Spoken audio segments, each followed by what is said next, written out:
ಪ್ರಿಯ ವೀಕ್ಷಕರೇ ನಮಸ್ಕಾರ. ಹಾವೇರಿ ಜಿಲ್ಲೆಯಲ್ಲಿ ರಣ ಬಿಸಿಲಿನ ತಾಪಮಾನ ದಿನದಿಂದ ದಿನಕ್ಕೆ ಏರ್ತಿದೆ. ಜನರು ತತ್ತರಿಸುವಂತಾಗಿದೆ. ವಿಶೇಷವಾಗಿ ಬೀದಿ ಬದಿಯಲ್ಲಿ ನಿಂತು ವ್ಯಾಪಾರ ಮಾಡುವ ಸಣ್ಣ ಸಣ್ಣ ವ್ಯಾಪಾರಿಗಳು ಬಿಸಿಲಿಗೆ ಕಂಗಾಲಾಗಿದ್ದಾರೆ.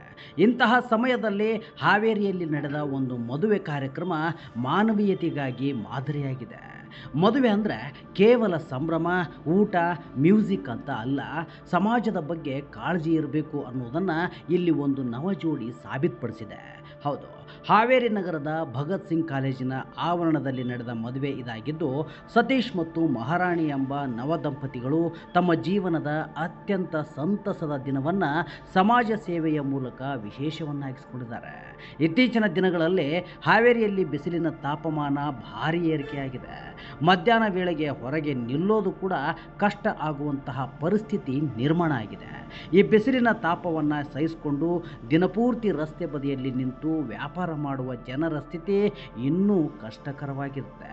ಇದೇ ವಿಚಾರವನ್ನು ಗಮನಿಸಿದ ಈ ನವಜೋಡಿ ತಮ್ಮ ಮದುವೆಯ ದಿನವೇ ಒಂದು ವಿಭಿನ್ನ ನಿರ್ಧಾರವನ್ನು ತೆಗೆದುಕೊಂಡಿದ್ದಾರೆ. ಮದುವೆ ಮಂಟಪದಲ್ಲೇ ಸುಮಾರು 200ಕ್ಕೂ ಹೆಚ್ಚು ಬೀದಿ ಬದಿಯ ವ್ಯಾಪಾರಿಗಳನ್ನು ಕರೆಸಿ ಅವರಿಗೆ ಛತ್ರಿಗಳನ್ನು ವಿತರಿಸಿದ್ದಾರೆ.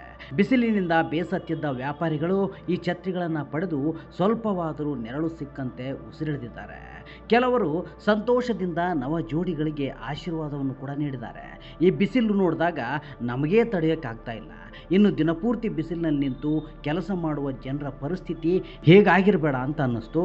ಅದಕ್ಕಾಗಿ ನಾವು ಮದುವೆ ದಿನವೇ ಈ ಕೆಲಸ ಮಾಡೋಕೆ ನಿರ್ಧರಿಸಿದ್ದೇವೆ ಅಂತ ನವಜೋಡಿಗಳು ಹೇಳಿದ್ರು. ನಮ್ಮ ಜೀವನದ ಮೊದಲ ದಿನವನ್ನು ಸಮಾಜಕ್ಕೆ ಉಪಯೋಗವಾಗುವ ಕೆಲಸದಿಂದ ಆರಂಭಿಸಬೇಕು ಅಂತ ಅನಿಸಿತ್ತು. ಅದಕ್ಕೆ ಈ ಛತ್ರಿ ವಿತರಣೆ ಮಾಡಿದ್ದೇವೆ. ಇದರಿಂದ ನಮಗೆ ತುಂಬ ಖುಷಿಯಾಗಿದೆ ಅನ್ನೋದನ್ನು ಕೂಡ ತಿಳಿಸಿದ್ರು. ಛತ್ರಿ ಪಡೆದಂಥ ಬೀದಿ ವ್ಯಾಪಾರಿಗಳು ಕೂಡ ತಮ್ಮ ಸಂತೋಷವನ್ನು ವ್ಯಕ್ತಪಡಿಸಿದ್ದು, ಈ ಬಿಸಿಲಿನಲ್ಲಿ ಇದು ನಮಗೆ ತುಂಬ ಉಪಯೋಗ ಆಗುತ್ತೆ, ದೇವರು ಈ ಜೋಡಿಗೆ ಒಳ್ಳೆಯದನ್ನು ಮಾಡಲಿ ಎಂದು ಹಾರೈಸಿದ್ದಾರೆ. ಒಟ್ಟಿನಲ್ಲಿ ಮದುವೆ ಸಂಭ್ರಮವನ್ನು ಸಮಾಜ ಸೇವೆಯಾಗಿ ರೂಪಿಸಿದ ಈ ನವಜೋಡಿ ಹಾವೇರಿ ಜಿಲ್ಲೆಗೆ ಹೆಮ್ಮೆಯನ್ನು ತಂದಿದ್ದಾರೆ.